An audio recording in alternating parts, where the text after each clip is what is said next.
J'étais en train de photographier, en train de me dire mais les gens vont pas croire que c'est une photo de lynx sauvage. Ils vont se dire qu'il est allé dans un zoo tellement l'attitude était belle, il était majestueux.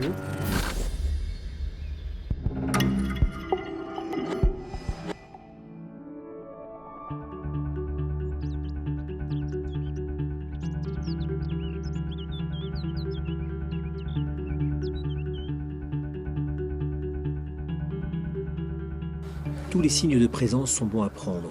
Crottes, sites de marquage, relevés de poils.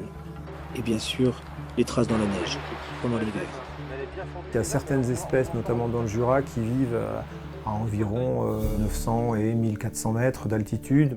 La chevêchette d'Europe, la chouette tegmalm, le grand tétras bien sûr, la gélinote des bois. Ce sont ce qu'on appelle les reliques glaciaires, donc des oiseaux qui auparavant étaient beaucoup plus présents dans nos zones géographiques, mais qui se sont petit à petit retranchés dans des zones un peu plus hautes du Jura. Le milieu qui se modifie n'est pas bon pour des oiseaux qui sont là depuis des millions d'années, parce qu'eux sont très adaptés à ce milieu, et si le milieu change, les oiseaux ont beaucoup plus de mal à s'adapter.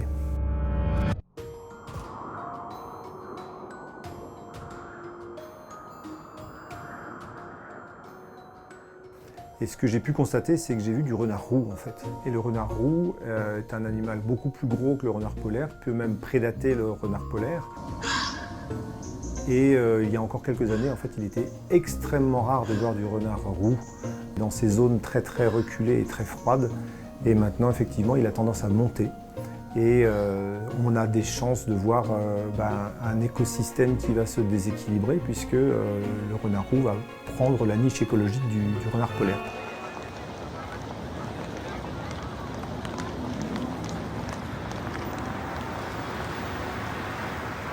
Quand on le voit, on se dit que ça se précipite, ça accélère le mouvement et que visiblement autour de nous, la prise de conscience des gens qui ne sont pas forcément sur le terrain n'est pas suffisamment rapide.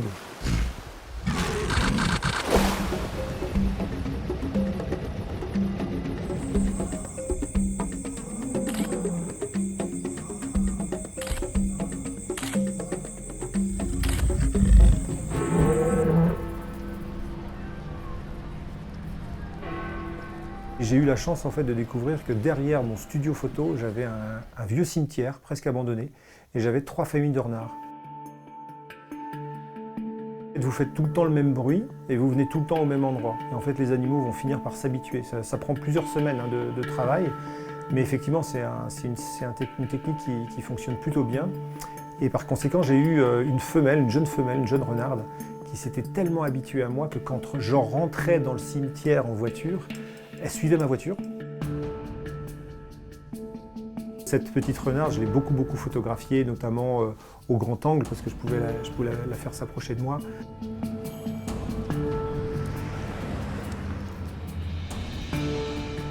Et j'ai réalisé d'abord qu'il y a plein d'espèces qui se réinstallent en ville, alors que c'est des espèces qui auparavant étaient relativement fragiles, voire très rares, notamment le faucon pèlerin, que j'ai photographié à Barcelone sur la Sagrada Familia. Biodiversité qui se rétablit en ville si on laisse un tout petit peu d'espace à cette faune pour qu'elle revienne naturellement.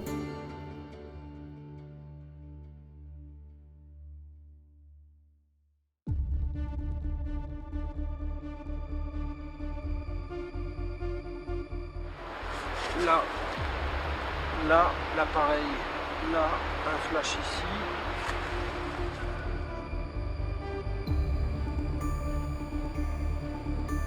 J'avais une fascination pour le fait que l'homme remette un grand prédateur dans la forêt. Et je crois qu'en fait, dès que j'ai mis le pied en Suisse, j'ai tout de suite pensé à forcément au moins le voir. En fait, je ne pensais même pas au début pouvoir le photographier ou le filmer.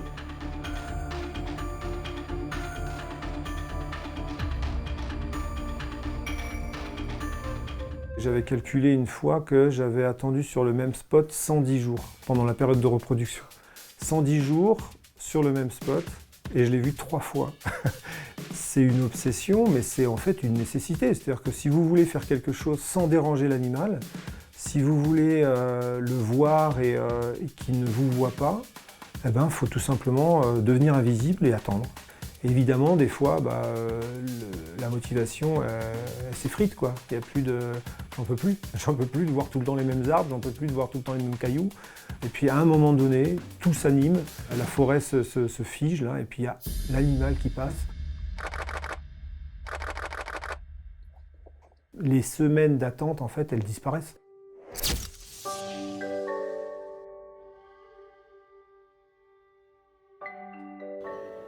Je regarde l'image et en fait je vois que la femelle, enfin c'est une femelle, et elle a les mamelles un peu gonflées.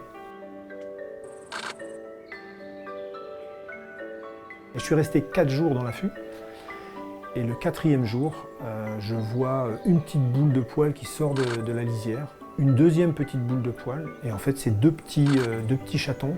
La mère sort, puis un 3e petit chaton qui sort et là j'étais en train de filmer, de photographier, enfin j'avais le cœur qui battait à 1000 km/h. Et évidemment ça c'était un moment qui était juste extraordinaire, quoi.